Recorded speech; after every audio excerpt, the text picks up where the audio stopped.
Today, we're going to be looking at the oncology markets in the region, starting out by looking at funding specifically for oncology across the major markets in Latin America.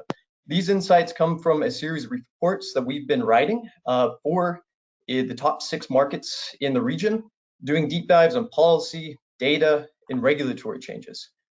We support many companies from Asia Pacific to Western European companies to American companies, helping to gain insights into the evolution of these markets from a macro, healthcare perspective, and here deep diving specifically into the oncology therapy area.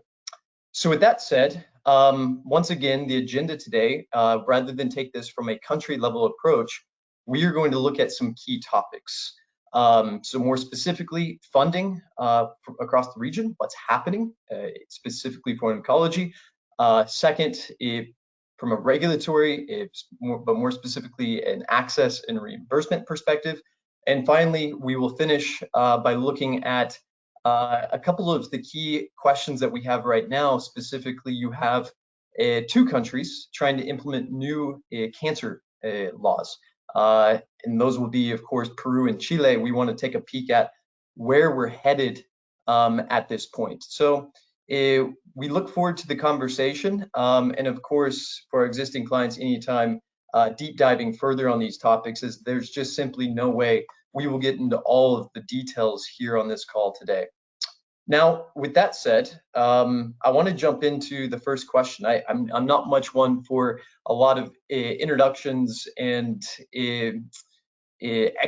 extra details. Rather, I'd rather just get into the content and the interesting stuff that you're all here for today. So we're going to turn the page and look at the funding question or financing for oncology specifically in the region. As most of you know that are tuned in, we struggle in many instances to have that visibility from a therapy area specific standpoint in the region about what funding is being allocated, what we're actually seeing in terms of budget allocation, but also budget execution, because in many instances, quite frankly, you just don't have a lot of transparency across these budgets. So to begin with, I'd actually like to go directly to Brazil, and we're going to be talking about countries across the region today.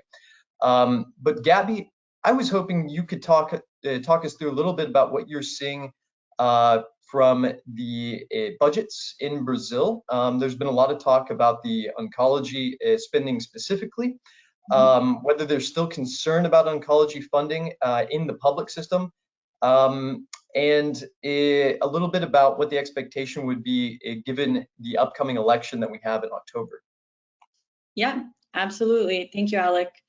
So there's a lot to say on the funding question in Brazil when it comes to oncology, particularly because there's lots of different changes that legislators are trying to implement right now.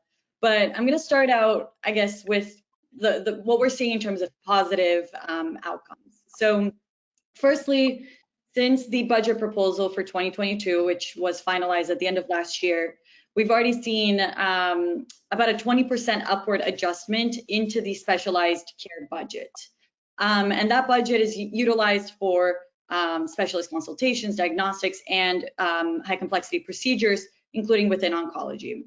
So that's a really positive sign, specifically because we started out the year with a really austere federal budget for SUS, which we knew was not going to be sufficient to cover the entire cancer backlog that was created throughout the pandemic. Now, part of these budget increases came from the emendas parlamentares and the emendas do relator, which are kind of budget mechanisms that are awarded to specific congressmen. And these are being dispersed across states, across municipalities as we speak. And when it comes to oncology, I wanted to highlight that Deputy Wellington Prado, who is the president of the Cancer Commission within the Chamber of Deputies, he's been allocating a lot of his emendas parlamentares towards cancer infrastructure in his state of Minas Gerais. So I want to highlight this example, considering that a lot of the emendas parlamentares are directed towards healthcare expenditures.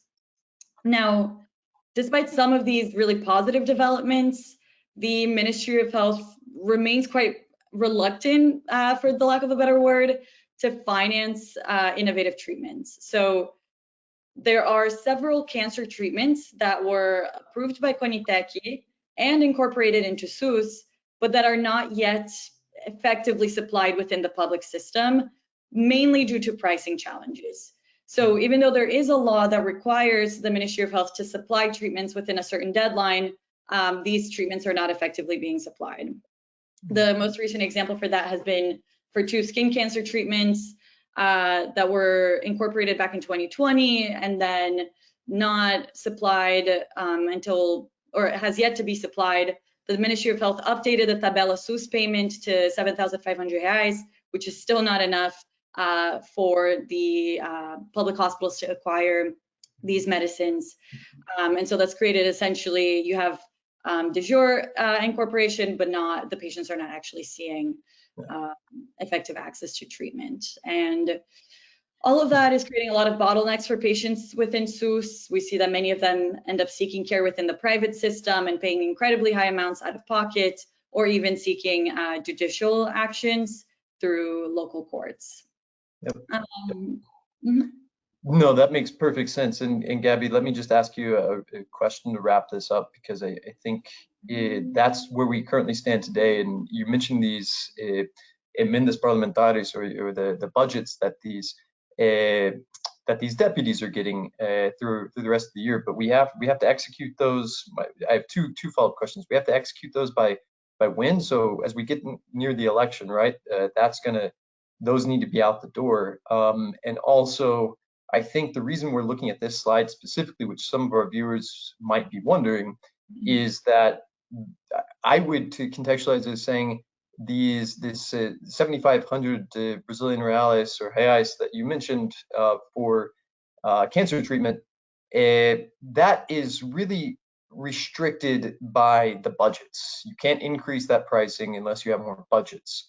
And so tell us a little bit about what you view as the opportunity under the next administration. Do you see more budgets going into healthcare specifically, but potentially oncology?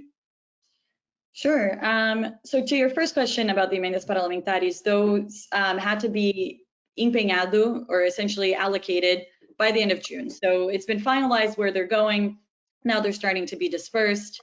And you mentioned, what you said is exactly correct, that a lot of these pricing concerns come back to lack of funding. And there's been a lot of efforts on the legislative side to create alternative funding mechanisms for cancer specifically. So there are 7 proposals within the Chamber of Deputies that would, they range from, taxes on alcohol and tobacco to cryptocurrencies, et cetera, that would be redirected into cancer care in SUS.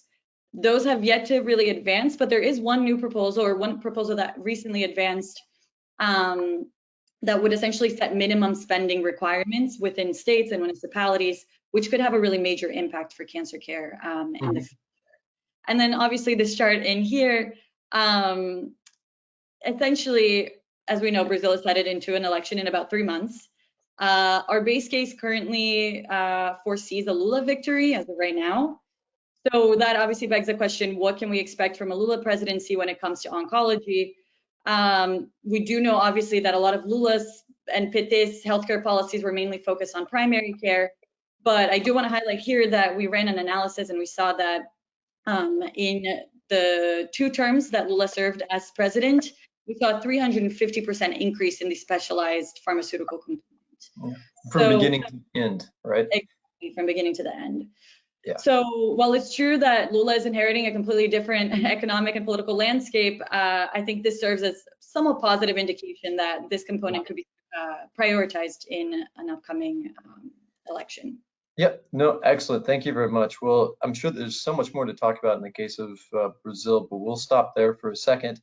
Hi, my name is Krista Regani, and I'm Marketing Director here at FrontierView. I'd like to thank you for watching a segment of this webinar. If you'd like access to the full video and our latest insights, data, and research, sign up for a free trial with us today. Simply scan the QR code on the screen.